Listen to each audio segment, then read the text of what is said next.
aqui no estúdio, a gente está com o padre Raimundo Nonato, do Rego Neto, que é o padre Neto Rego, mais conhecido como padre Neto Rego. Tudo bom, padre? Muito obrigada por estar aqui conosco. E olha, a gente vai voltar àquele assunto, porque foi tanto interesse, padre. Todo mundo querendo entender. Todo mundo quer saber, né? Todo mundo quer saber. É o seguinte, olha só. A Igreja Católica está preocupada com o aumento dos casos de possessão no mundo. Para isso, está treinando padres e até leigos que ajudam, que auxiliam na hora do exorcismo. Então, a gente começou a falar desse assunto ontem, hoje a gente trouxe o padre que fez o curso lá no Vaticano e, inclusive, já fez exorcismo aqui em Teresina, porque já aconteceu o caso. Inclusive, padre, quando eu coloquei no Twitter que o senhor viria aqui, que a gente iria falar sobre isso, duas pessoas do Twitter relataram conhecer o caso da criança que teria sido exorcizada aqui em Teresina há alguns anos atrás. Então, vamos entender primeiro o seguinte, padre, o que é, na verdade, uma possessão? Como saber o que é uma possessão e que precisa de um exorcismo, né? Como é que a igreja define o que é uma possessão que precisa de um exorcista?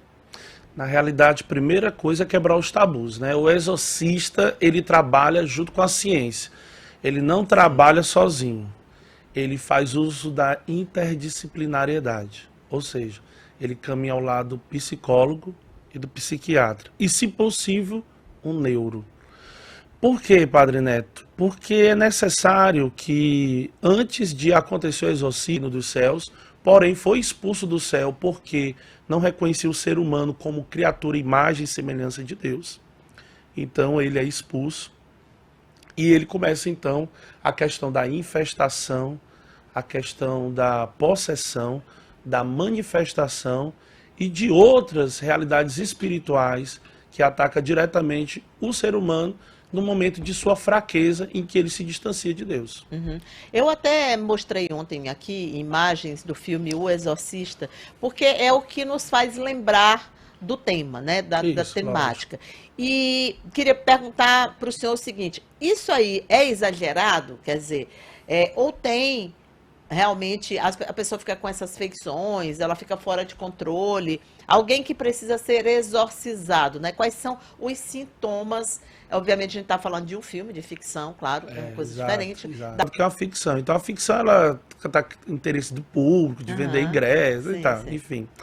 Mas o filme que mais se assemelha ao a celebração do exorcismo chama-se O Ritual. É o filme que mais se aproxima um pouco do exorcista hoje no seu trabalho, né?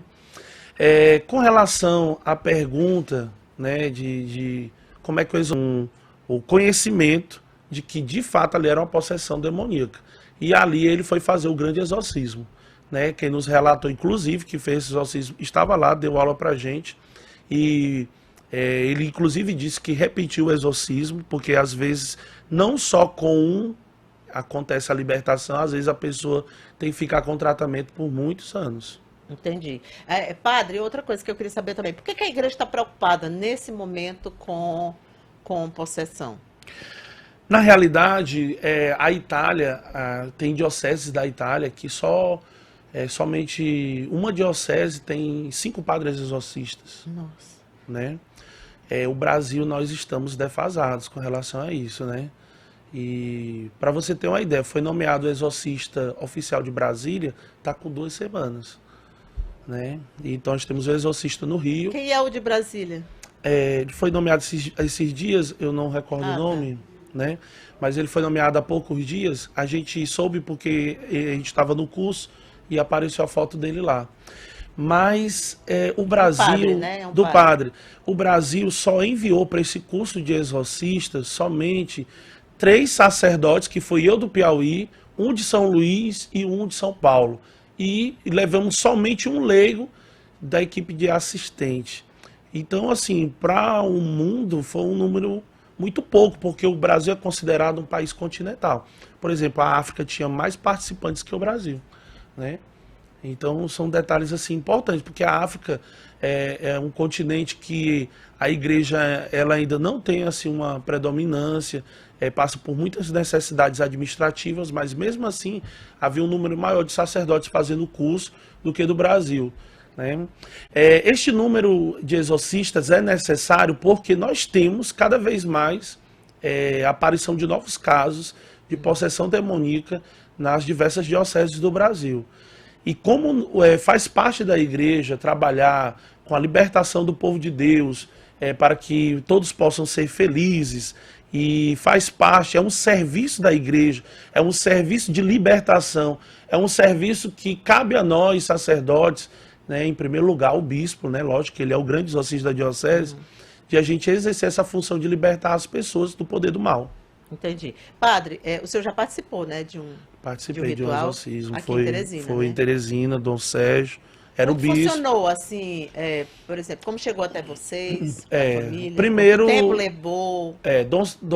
Quem é Dom Sérgio? Dom Sérgio da Rocha é hoje o cardeal primário do Brasil. Sim. Isso aí, então ele é o principal cardeal do Brasil hoje. Mora em Salvador, faz parte da Comissão Internacional de Escolha e de Nomeação de Novos Bispos, né?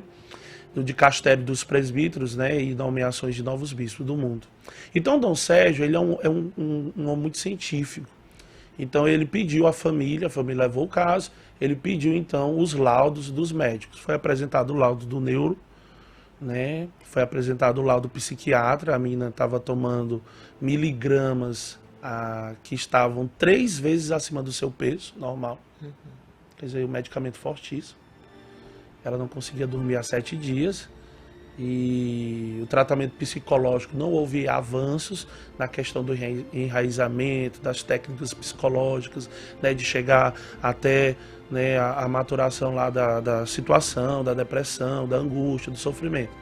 Então, constatado isso, Dom Sérgio então me convidou, eu e Padre Nilton, e nós fomos então, com a autorização dele, depois de toda a comprovação científica, num local reservado, sem dizer nada a ninguém, fomos fazer o exorcismo. E por incrível que pareça, eu uso essa palavra incrível porque aconteceu situações que até hoje eu não entendo. E se a pessoa me dissesse, eu diria que era mentira. Mas como eu estava lá, então eu posso dizer para vocês que de fato o inimigo tem muita força. Mas conseguimos fazer o exorcismo.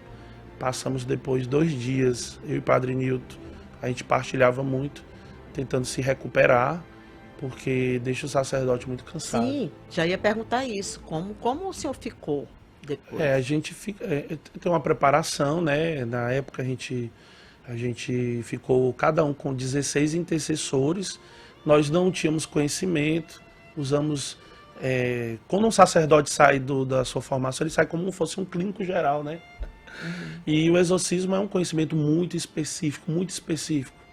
Eu fiz agora o curso, eu voltei assim, alargou meus horizontes, assim, de uma forma que eu não sei nem explicar para vocês, mas o curso com pós-doutores, né, para gente ter uma ideia, teve um pós-doutor em imagem, né, ele mostrou uma possessão pelo PET, né, que é um equipamento moderníssimo, né, de imagem, que mostra os órgãos da pessoa, e o demônio se manifestou no PET. Tivemos aula com um grande psiquiatra, ele mostrando a questão da evolução de medicamentos para acalmar a pessoa, para que na hora do exorcismo a pessoa não puxe a gente, não sufoque a gente, né? Entendi. Então, a ciência hoje ela caminha muito ao lado do exorcismo, não tem charlatanismo. Essa coisa, o demônio está ali, eu estou expulsando. E nem vai ter o sensacionalismo de Sensacionalismo. exibir, por exemplo, você nunca vai ver o padre Neto Rego na televisão fazendo um exorcismo. Não, né? nunca, não tem que pode. ser algo reservado. Reservado, porque o demônio ele quer isso, ele quer isso. Isso aí só vai fortalecer ele, eu tenho que enfraquecê-lo. Para eu expulsá-lo da pessoa, eu tenho que enfraquecê-lo. E essas questões aí só vai fortalecer ele vai permanecer na pessoa, não vou conseguir alcançar o meu objetivo e ele vai se fortalecer mais e mais na possessão. Entendi. Então o senhor se considera hoje preparado, padre, para... Do ponto de vista científico, sim. Entendi. Não, claro.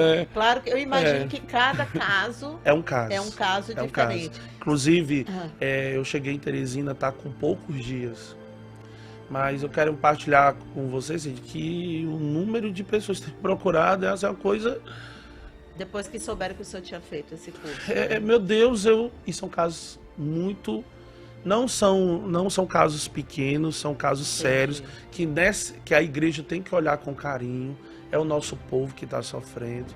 Ontem eu tive o relato de um tio, né? Porque o pai não pôde vir, estava acompanhando a filha, de uma criança que está internada há muitos dias e não consegue dormir, e que num primeiro momento os médicos constataram que seria uma epilepsia, mas com o uso da medicação por 10 dias e sem a criança conseguir dormir, o próprio neurologista disse para a família que chegou a hora de procurar, né, uma ajuda espiritual, porque de fato aquilo não era científico.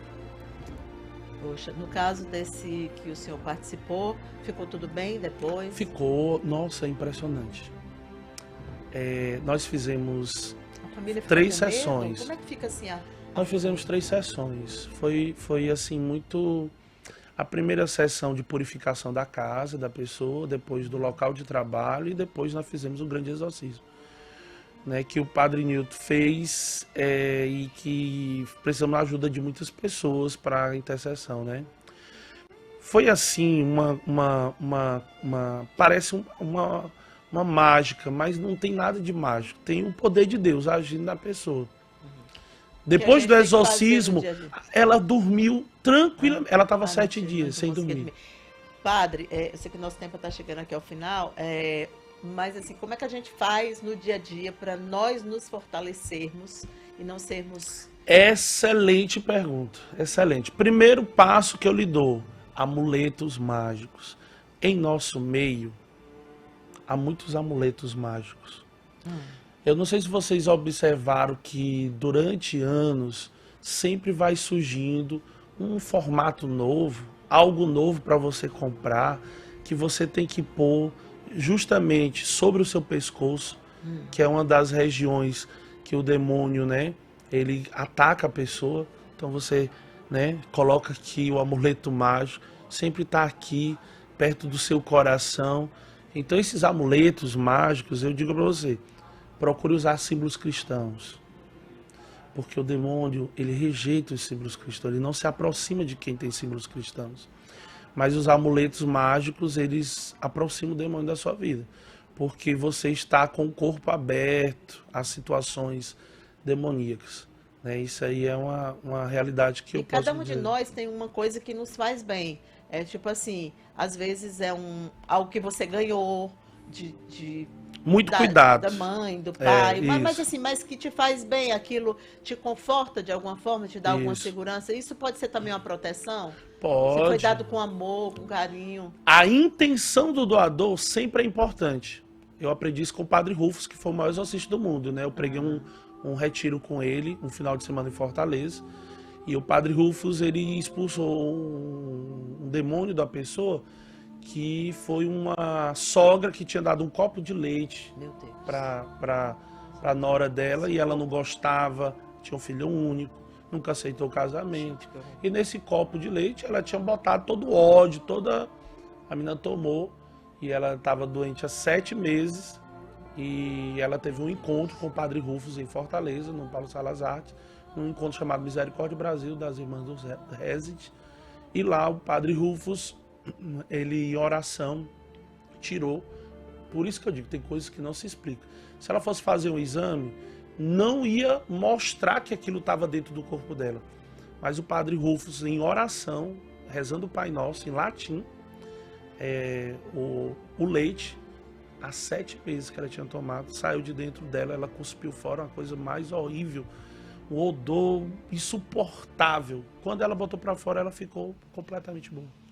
Muito bem, Padre, é isso. Então vamos nos proteger, gente, da forma que a gente puder, né? Isso. E também acho que fazer o bem, rezar. A presença na missa, né? Importantíssimo, né? A presença você participar de momentos de oração na sua casa, reze o texto da sua casa, faça um momento de oração. Quer meditar? Medite. Isso. Né? Vai lá, toma a palavra, lê, proclama dentro da tua casa, expulsa as forças do mal da tua casa. A tua autoridade de batizado deve ser exercida. e você com certeza vai estar livre de todo mal. Tá certo, padre. Muito obrigada. Mais uma vez, um prazer conhecê-lo. Prazer também. A Eu sou de Barras, viu? Ah, é? Minha família é toda de lá. Sou da família Rego de Barras. Ah, tá certo. Um prazer conhecê-lo. Olha, a gente vai para o intervalo, voltamos já. Tchau, tchau.